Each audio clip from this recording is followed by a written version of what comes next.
Boa tarde a todos. Vamos lá, uma boa tarde a todos. Nós vamos iniciar a entrevista coletiva com o técnico Marcelo Chamusca após Guarani CSA.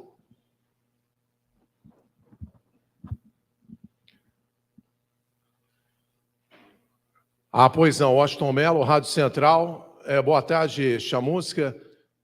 Sobre o campeonato, a gente sabe, né, que Série B, jogar em casa é fundamental, né, para que vencer em casa, né, para que o time possa continuar aí na luta, né, buscar pontos fora e vencer em casa.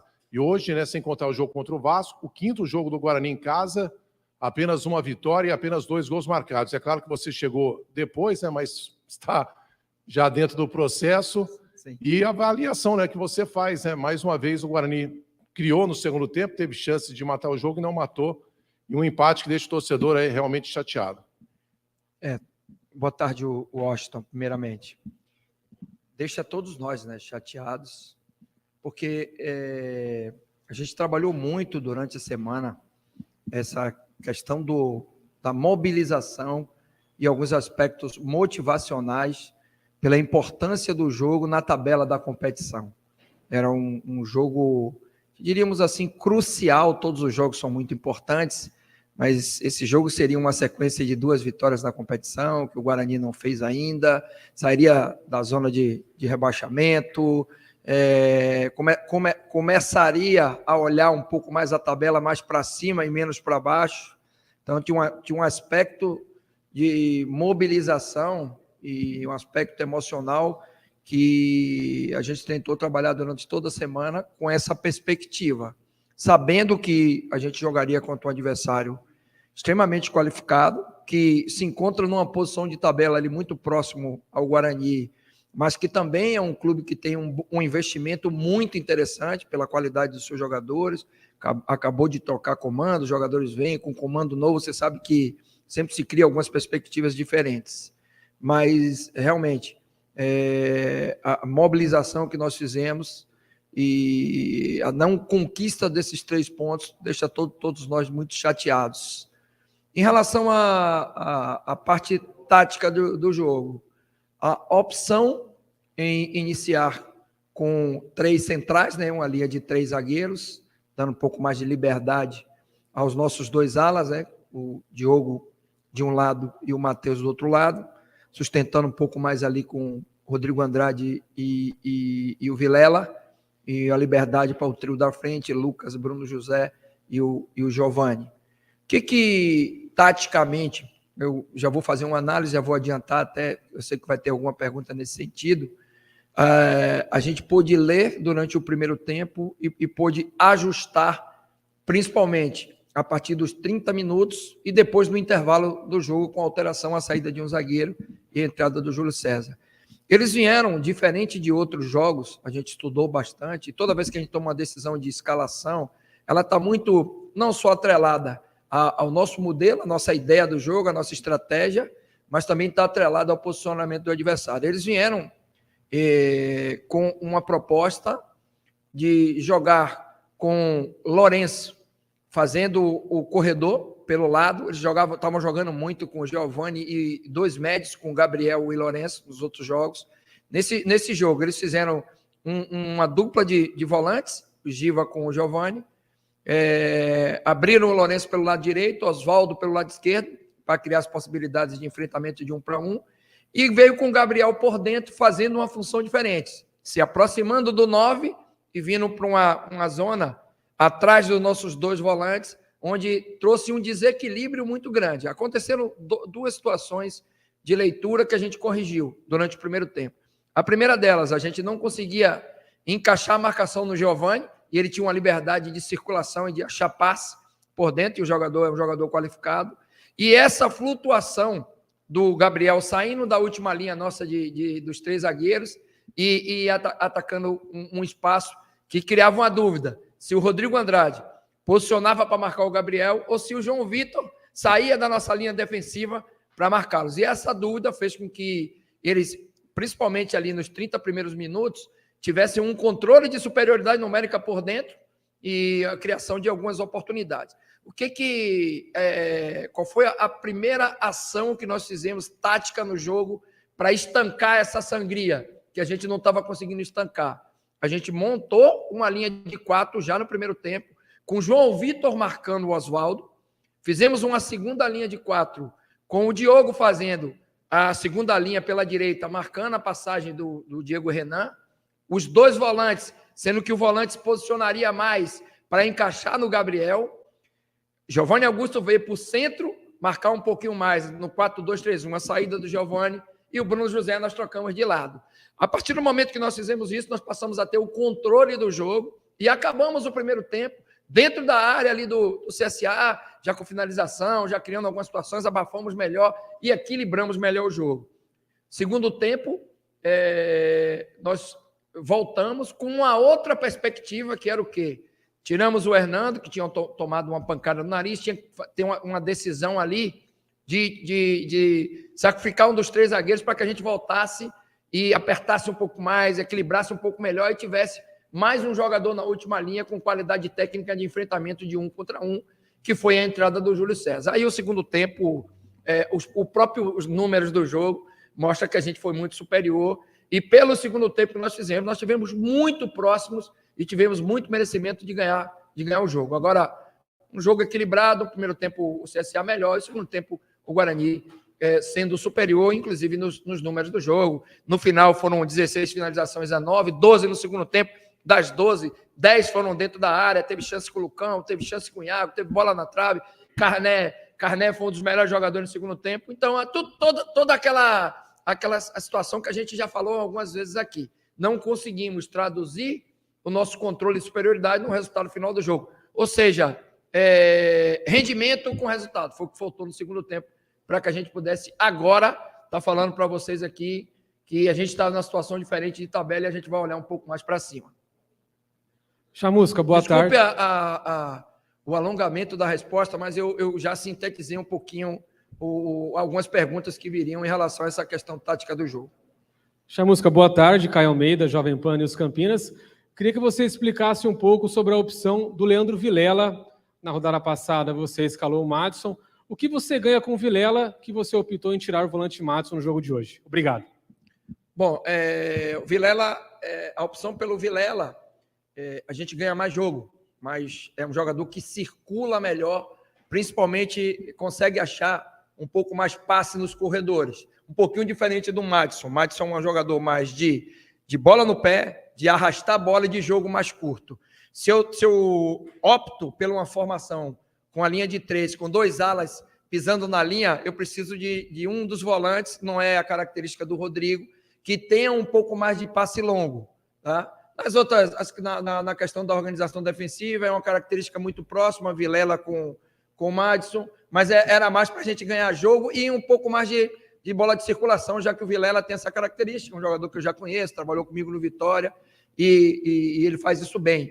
Então, a escalação do Vilela foi muito pensando nisso, até porque o Vilela, inclusive, junto com o Rodrigo Andrade, eles têm um encaixe de características muito interessantes, fizeram vários jogos juntos, eu sei que eles estão bem entrosados, tudo isso foi analisado na hora de tomar a decisão. O Vilela estava voltando de lesão, já vinha 3 semanas trabalhando forte, entrou uma parte do jogo lá e a opção pelo Vilela foi pensando muito nesse aspecto técnico de ganhar um pouco mais de bola longa dos 2 lados. Victor Freitas, Bugricast, boa tarde, Chamusca. Um problema muito citado por técnicos aqui no Brasil é um intervalo insano de jogos, né? As equipes que disputam os principais torneios costumam jogar a cada 3 dias. Mas o Guarani na Série B não sofre com esse problema. O intervalo nesse ano está até bem grande em relação ao Novo Horizontino, foram 7 dias de treino. Ainda assim, a evolução técnica dos jogadores do Guarani parece ser bem lenta. Aqui você atribui isso, tendo em vista que o Guarani tem bastante tempo de sobra para treinamento? Bom, o calendário é uma situação até que, de forma nenhuma, Vitor, eu posso reclamar, porque nós chegamos, teve um jogo meio encaixotado com o outro, mas, de fato, nós tivemos aí... Não tivemos uma semana, né, do intervalo do jogo do Operário para o jogo do Novo Horizontino, mas próximo a isso, e agora nós tivemos uma semana cheia para trabalhar. A questão que, às vezes, foge um pouquinho... da percepção em relação a isso, é que quando você tem uma semana cheia, essa semana cheia, ela não é só dedicada a preparação para o jogo. Primeiro você tem que recuperar os jogadores, então você perde alguns dias nesse processo. 48 horas você não pode fazer qualquer tipo de atividade com atleta que tenha alta intensidade, então você acaba perdendo um pouquinho. Aí nós tivemos os outros dias. Os outros dias nós utilizamos muito na questão do ajuste da utilização do sistema. Porque qual é o ponto mais positivo que eu acho? Eu penso que nós temos um problema claro. Esse problema claro são os acabamentos. Mais uma vez, eu cito o número de finalizações, principalmente dentro da área, e em alguns momentos, um outro último passe que seria a assistência para que a gente pudesse ter uma definição melhor, onde a gente peca. Em alguns momentos, uma tomada de decisão mais qualificada. Alguns momentos, uma execução mais qualificada de uma tomada de decisão. Por exemplo, eu vou dar um exemplo prático do jogo. Teve um contra-ataque no segundo tempo, que o Lucão atacou o espaço pelo lado esquerdo, o Iago estava livre dentro da área, ele tomou a decisão correta, mas a execução não foi a melhor. Ele acabou cruzando a bola na mão do goleiro. Então, futebol tem algumas nuances que, por mais que você treine, por mais que você repita, e a ideia é treinar para replicar no jogo, elas às vezes a gente não consegue traduzir. Então, o aspecto técnico, ele está muito associado a um aspecto, ele está interligado a todos os outros, ao físico, mas principalmente ao mental. E tem um determinado momento que você está empatando 0-0, está em casa, a torcida está impaciente, está todo mundo impaciente porque a gente quer fazer o gol e dar os 3 pontos do resultado para o torcedor. Isso acaba trazendo uma ansiedade, tomando algumas decisões precipitadas e fazendo um acabamento que não é o melhor. Professor, dito isso, o que é que você vai fazer para melhorar? Treinar na reapresentação, pegar o vídeo do jogo, mostrar para os jogadores o que eu acabei de falar, qual foi a decisão que a gente tomou errada, qual foi a execução que a gente fez errada, e tentar trabalhar. Hoje é a única opção que nós temos, é trabalhar com os jogadores que nós temos à disposição, tentar encaixar as melhores características. Acho que tem um lado muito positivo nessa variação de sistema. Antes o Guarani tinha um sistema, hoje o Guarani tem 2, pode começar jogando em linha de 5 ou jogando em linha de 4, que os jogadores já estão adaptados e entendem bem as mecânicas dos 2 sistemas. Então, tentar pegar os pontos positivos e seguir, porque sexta-feira já tem jogo e a gente precisa ganhar. Albert Cavalcante, Canais Futebol Interior. Boa tarde, professor. Boa tarde. No dia de ontem fez um mês, né? Um mês que o senhor foi apresentado. Ó, senhor, gostou, né? E gostaria de saber qual é o balanço que você faz do trabalho do Marcelo Chamusca em frente ao Guarani e qual a perspectiva que você tem do Guarani para a sequência da temporada, apesar dos resultados não estarem aparecendo. O balanço é um balanço de entrega, de dedicação, de vivenciar o clube 24 horas, buscar melhorar em todos os aspectos e a gente entender, quando a gente chega, como é que funciona, qual é a melhor mecânica. Tomar decisões é a função do treinador, e eu tomei algumas que foram importantes, a gente tentou e conseguiu variar, criar um novo sistema, uma nova forma de jogar. Hoje, por exemplo, quando a gente for jogar contra o Londrina não sabe se o Guarani vai jogar em linha de 5 ou vai jogar em linha de 4, que ele consegue jogar em 2 sistemas diferentes. Então, esse tem sido o meu trabalho. Em termos de resultado, muito aquém do que eu gostaria, mas eu também tenho que entender todo um contexto. Quando eu cheguei aqui, a equipe já estava numa situação difícil, já era o lanterna da competição, já vinha quase um mês sem ganhar, então tinha um monte de coisa que eu cheguei e estou tentando melhorar com o tempo que eu tenho de trabalho, com muita conversa com jogadores, me dedicando 24 horas ao clube, para que a gente possa ter uma melhor sequência, sair dessa zona de desconfortante e a gente possa olhar mais na frente, no momento da competição. Acredito muito, tenho convicção em relação ao meu trabalho.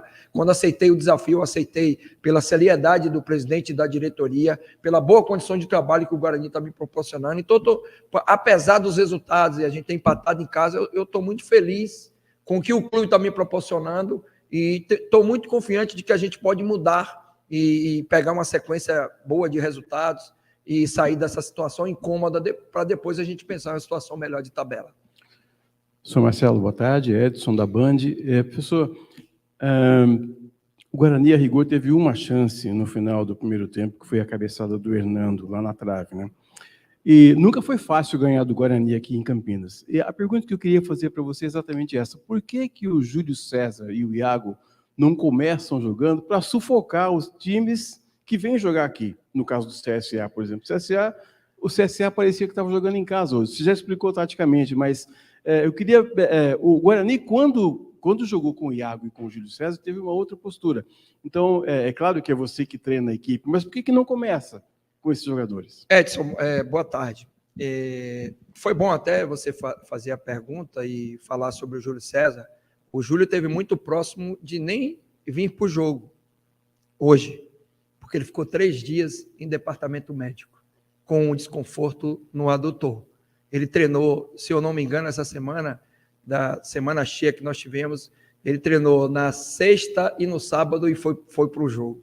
Então, eu já respondo a primeira pergunta. Por que eu não começo com o Júlio? Porque o Júlio não tinha condição de jogar os 90 minutos. E quando eu coloquei ele também durante o jogo, no jogo do Operário, foi por essa mesma questão. Um jogador com um período, voltando de lesão, um período de inatividade.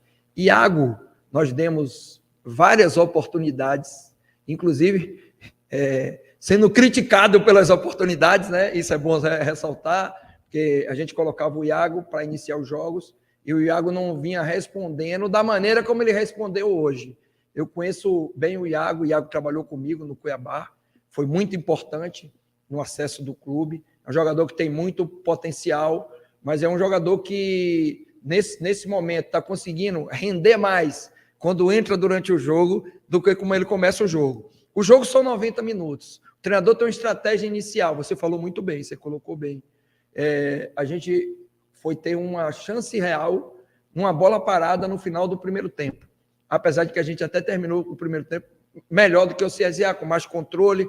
Se você olhar a posse, que é um sinalizador de controle de jogo, foi muito próximo, acabou 50-50. Então, isso mostra que um teve mais bola no primeiro tempo, outro teve mais no segundo.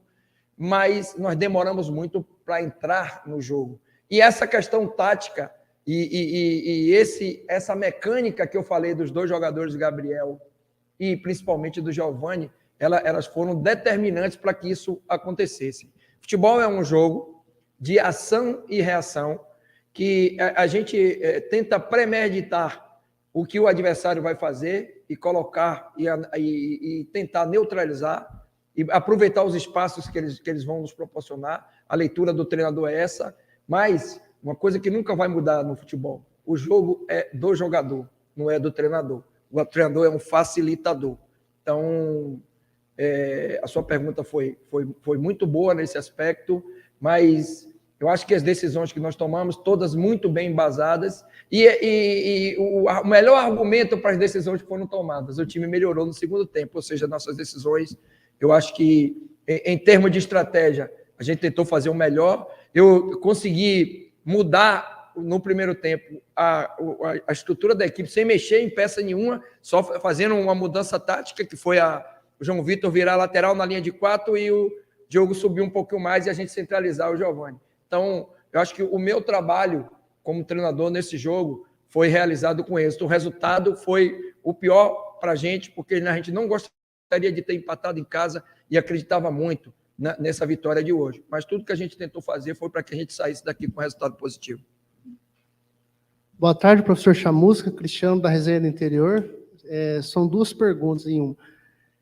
Na primeira etapa, o CSA explorou um pouco os espaços deixados pelo Guarani. Eu queria saber se esses espaços foram deixados por falta de obediência tática dos seus comandantes. E por que não sair jogando como saiu jogando na segunda etapa, com 3 atacantes, explorando o corredor da esquerda, o corredor da direita, e o jogador centralizado flutuando, que foi onde o Guarani foi mais agressivo, onde o Guarani criou as suas melhores oportunidades e quase buscou os 3 pontos dentro de casa. Muito obrigado. Cristiano, né? Boa tarde, Cristiano. Eu até já falei um pouquinho sobre essa questão dos espaços. Os espaços foi a explicação que eu dei. O que nos surpreendeu. Poxa, Musca, tu analisou o adversário e os caras te surpreenderam. Eles não tinham jogado ainda com o Gabriel fazendo essa função e o Lourenço fazendo por fora. Eles sempre jogavam com 2 de velocidade e 2 médios por dentro. Aí a gente treinou e trabalhou um pouquinho mais nessa perspectiva. Então, o adversário nos surpreendeu no aspecto tático e a gente, com a linha de 5 nossa, a gente conseguia proteger bem a entrada da nossa área, mas a gente dava espaço, não só para o Giovani na construção, mas principalmente para o Gabriel nesse jogo de entrelinhas. Foi nesse momento, e eu concordo com você, que o adversário criou esses espaços. Pode observar que já no final do primeiro tempo, a partir dos 30 minutos, com a mudança tática, eles pararam de ter esses espaços e a gente passou a ter um controle maior de jogo. Por que a segunda pergunta, por que a gente não começa? Porque é o que eu falei anteriormente, a gente vinha jogando no mesmo sistema, basicamente, que o Guarani já joga há quase um ano, e nós fazíamos bons jogos, mas não estavam conseguindo ter resultado. Então eu, como treinador, eu tenho que criar um fato novo. E o fato que eu poderia criar novo, dentro da análise da característica dos jogadores que eu tenho, foi fazer uma linha de 5, dar um pouco mais de liberdade aos 3 homens de frente e tentar jogar dessa forma. E o que eu falei anteriormente serve para lhe responder também. Hoje, o Guarani tem 2 formas de jogar. Quando eu cheguei aqui, jogava apenas de uma forma. E a reclamação geral do entorno, da torcida, da imprensa, é que todo mundo já sabia como o Guarani jogava, que o Guarani precisava mudar. Eu fui lá em Novo Horizonte e mudei. Nós tivemos o resultado. Achamos que o resultado foi porque mudou? Não. Foi o jogo que, nos números, desde que eu estou aqui, foi o pior jogo em números, em finalização, em posse, em tudo. Mas nós fomos efetivos, e o futebol sempre precisa ser efetivo. Então, a análise, e até no aspecto emocional, seria muito interessante eu iniciar da forma que nós ganhamos lá em Novo Horizonte, e depois, com a leitura de jogo, a gente fez as substituições e mexeu no sistema, porque entendeu que era importante, para que a gente equilibrasse e melhorasse, como a gente melhorou no segundo tempo. Gustavo Biana, PTV. O Chamusca, você falou aí da questão da efetividade, né? O que está faltando para o time ser mais efetivo? Está faltando tranquilidade? Porque a bola chegou ali na frente, né? Faltou ali ela entrar, né? O Carné, tudo bem, fez boas defesas, mas ali, na hora, na cara a cara do gol, como aquele lance do Iago ali que ele bateu, é tranquilidade que falta? Falta sorte ou o que mais? Só mais uma, se você me permite. Aos 46, 47 ali do segundo tempo, o árbitro fez aquele gesto de colocar a mão no ouvido ali. Como é que ficou o seu coração naquele momento? Porque o time estava empatando e foi analisar ali o VAR. Bom, Gustavo, boa tarde, primeiramente.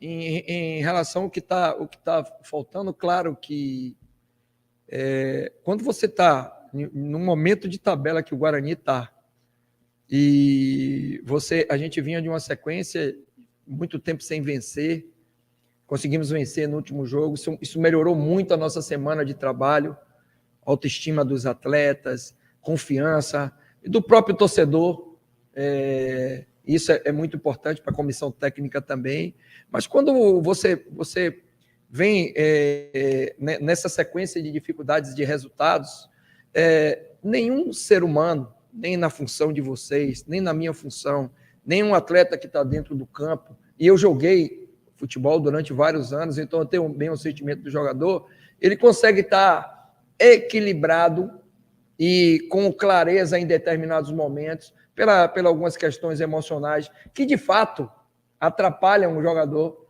nessa penúltima e última bola, principalmente no jogo de hoje. Aí eu sempre falo isso, tem mérito do adversário, tem o mérito às vezes do goleiro, por exemplo, a cabeçada do Lucão, se você for fazer uma análise do lance, ele fez a cabeçada de manual, se ele tivesse feito de outra forma, a gente teria falando aqui, o Lucão errou a cabeçada, não.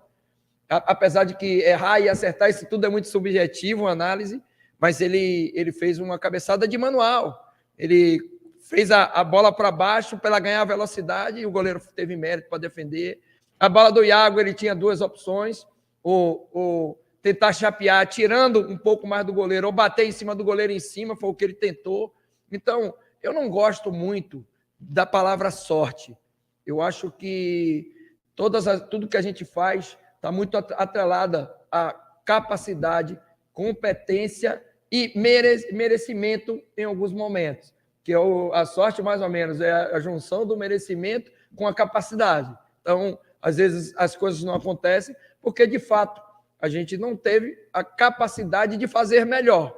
E quando você acerta um chute que o goleiro não defende, que você consegue tirar do goleiro, você está fazendo aquilo ali com a sua competência máxima. Eu sempre falo para os jogadores, essa semana foi uma semana que eu tirei 2 dias da semana para trabalhar finalizações, trabalhamos muito em situações de jogo, com cruzamento, com chute frontal, com chute diagonal. Então, o que a gente pode fazer, a gente está tentando fazer. Agora, eu tenho certeza absoluta que existe um componente emocional que hoje está nos atrapalhando nessa questão da última bola. Em relação à atuação do VAR, eu fiquei muito tranquilo, Gustavo, porque eu vi o lance ali e não aconteceu absolutamente nada.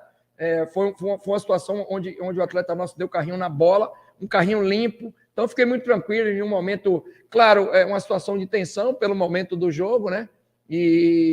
Mas eu fiquei tranquilo porque eu consegui fazer a leitura de que não tinha acontecido absolutamente nada. Aconteceu um fato, eu queria até colocar, aproveitar, ninguém me perguntou, mas eu vou colocar sobre isso. O nosso time não tomou nenhum cartão no jogo hoje. Foi taticamente, em alguns momentos, muito inteligente para fazer algumas faltas e parar o contra-ataque do CSA. E eu tomei um cartão amarelo na hora que eu estava sentado no banco, olhando a prancheta e fazendo a leitura do que eu ia fazer para fazer a substituição. Até agora eu não consegui entender. Eu não tenho... se você for fazer um levantamento, vocês que gostam de números, façam um levantamento dos últimos campeonatos que eu participei como treinador. Eu jamais fui expulso sendo treinador na beira do campo. Desde 2012, que eu trabalho como treinador principal em equipes, em várias competições diferentes. Eu jamais tomei um cartão vermelho.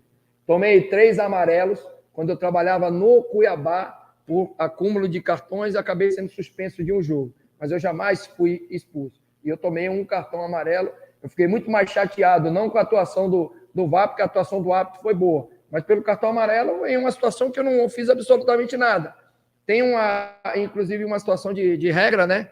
Que se diz que se a gente não consegue controlar os jogadores ou o pessoal da comissão e eles não conseguem identificar, o cartão amarelo vai para o treinador. Não sei se foi isso que aconteceu, mas eu não fiz absolutamente nada no banco para tomar um cartão amarelo e eu queria ressaltar isso, que o meu comportamento sempre foi muito bom, sempre foi exemplar à beira do campo.